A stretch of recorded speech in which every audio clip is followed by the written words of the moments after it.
नमस्कार दोस्तों, news today में आपका स्वागत है। बिहार विधानसभा चुनाव के पहले चरण की वोटिंग के लिए नामांकन का आज चौथा दिन है और अब तक सिर्फ 2 पर्चे आए हैं, यानी 2 लोगों ने नामांकन दाखिल किया है। कई जिले हैं जहां तो नामांकन अब तक दाखिल भी नहीं किए गए। इसकी एक बड़ी वजह यह है कि यहाँ जो 2 मेजर गठबंधन है, एनडीए गठबंधन और महागठबंधन, इन दोनों में अब तक सीट शेयरिंग ही नहीं हो पाया था। एनडीए गठबंधन में तो कल रविवार देर शाम तक सीट शेयरिंग का फॉर्मूला अनाउंस कर दिया गया। महागठबंधन की ओर से अभी तक सीट शेयरिंग के फॉर्मूले भी अनाउंसमेंट नहीं हुए, यानी महागठबंधन में सीट शेयरिंग को लेकर ही अभी पेच फंसा है। तो फिर प्रत्याशी को सिंबल कैसे मिलेंगे कि वो अपने विधानसभा में जाएंगे और वो फिर नामांकन यानी पर्चा दाखिल करेंगे। तो ये एक बड़ी वजह है जिस कारण से अब तक आज चौथा दिन है और अभी तक सिर्फ 2 प्रत्याशियों के नामांकन के पर्चे आए हैं। वहीं इस विधानसभा चुनाव में जनसुराज ने अपने 51 उम्मीदवार का नाम 9 अक्टूबर को ही जारी कर दिए थे। बाकी आज दूसरी सूची में लगभग 100 लोगों के नाम आने की आशंका है। आज जनसुराज अपनी दूसरे उम्मीदवारों की सूची जारी करने वाले हैं। एनडीए गठबंधन की बात करें तो देर शाम तक जो एनडीए गठबंधन के अंदर सीट शेयरिंग पर सहमति बनी है वो कुछ इस प्रकार है कि बीजेपी बिहार में 101 सीट पर विधानसभा का चुनाव लड़ेगी, जेडीयू 101 सीट पर, यानी इन दोनों ने अपने खाते में बराबर सीट रखा है। खबर थी कि जेडीयू एक ही सीट पर ज़्यादा लड़ना चाहती है, यानी जेडीयू ये मैसेज देना चाहती थी कि बिहार में अभी भी बड़े भाई की भूमिका में हम हैं, लेकिन ऐसा नहीं हुआ। बीजेपी और जेडीयू दोनों बराबर सीट पर चुनाव लड़े।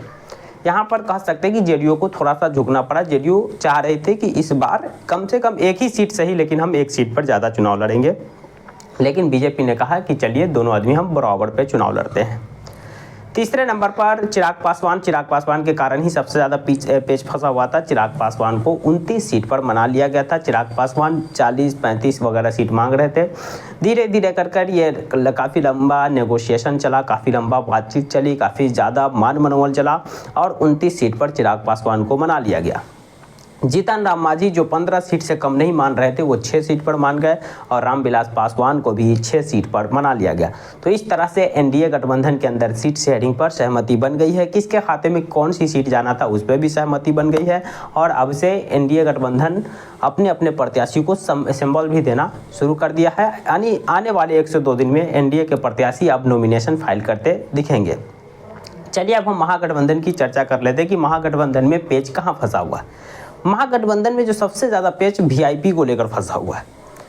कांग्रेस भी है लेकिन वीआईपी को लेकर पेच फंसा हुआ है। वीआईपी को लेकर पेच फंसने की जो सबसे बड़ी वजह है कि वीआईपी 2 मांग कर रहे थे। एक तो ज़्यादा से ज़्यादा सीट पर चुनाव लड़ना चाह रहे थे और दूसरा वीआईपी चाह रहे थे कि जिस समय प्रेस कॉन्फ्रेंस हो सीएम के फेस के लिए तेजस्वी यादव का अनाउंसमेंट किया जाए तो उसके साथ ही डिप्टी सीएम के फेस के लिए मुकेश सहनी की भी घोषणा की जाए। तो यहाँ पर सीट शेयरिंग को लेकर पेच फंसा हुआ है और डिप्टी सीएम के फेस को लेकर के पेच फंसा हुआ है। डिप्टी सीएम को लेकर पेच इसलिए फंसा हुआ है कि डिप्टी सीएम वाले डिमांड पर कांग्रेस कहती है कि अगर मुकेश सहनी को डिप्टी सीएम के फेस के रूप में अनाउंसमेंट किया जाता है तो उनके साथ 2 और डिप्टी सीएम के फेस का अनाउंसमेंट होना चाहिए। कांग्रेस का कहना है कि उनके साथ 2 और में एक दलित और एक मुस्लिम। पिछले कुछ दिनों में आपने देखा होगा कांग्रेस देश भर में दलित के मुद्दे को काफ़ी ज़्यादा से उठा रही है। कांग्रेस दलित के मुद्दे पर फिर शिफ्ट होना चाहती है, दलितों की राजनीति फिर करना चाहती है और फिर दलित को अपना वोट बैंक बनाना चाहती है। तो एक कांग्रेस की नज़र में 20% बिहार के दलित मतदाता है, इसलिए चाह रहे हैं कि उन्हें डिप्टी सीएम के फेस के रूप में उतारा जाए अगर मुकेश सहनी डिप्टी सीएम के लिए अनाउंसमेंट होते तो। दूसरा, बिहार में लगभग 18% मुस्लिम आबादी है और ऐसे सारे विशेषज्ञ मानते हैं कि लगभग मुस्लिम आबादी का मेजर वोट बैंक 70 से 80% महागठबंधन को जाता है। और पिछली बार जो बिहार वोट अधिकारी में यात्रा निकाला गया था बिहार में, तो वोट अधिकार यात्रा में राहुल गांधी के आसपास तमाम लीडर दिखे, मतलब हर एक दलित समुदाय के, ओबीसी समुदाय के, एससी समुदाय के, जनरल कैटेगरी के हर, लेकिन उनके आसपास कोई मुस्लिम बड़ा चेहरा नहीं देखने को मिला। जिसके बाद इस तरह के उन पर आरोप लगने लगे कि महागठबंधन तो मुसलमानों का वोट लेती है लेकिन उसे सम्मान या उसे बराबर का अधिकार नहीं देती है। तो इस आरोप को भी दूर करने के लिए कांग्रेस चाह रही है कि एक हम डिप्टी सीएम के तौर पे मुस्लिम नाम को सामने रखें, जिससे हमारा जो मुस्लिम मतदाता है वो हमारे साथ बना रहे। उनको जो इस बार कुछ टूटकर इधर उधर बिखरने का जो शंका है कि कुछ MIM को वोट देगा, कुछ जनसुराज के साथ चला जाएगा, तो उसे हम अपने साथ साधने में कामयाब रहे। तो डिप्टी सीएम को लेकर के एक पेच फंसा हुआ है, वो अलग। सीट शेयरिंग पर जो पेच फंसा हुआ है कि कांग्रेस पिछली बार 70 पर चुनाव लड़ी, तो इस बार वो चाह रही है कि उतना ही पर लड़े, लेकिन 55-56 पे सुन रहे कि कांग्रेस मान जाएगी।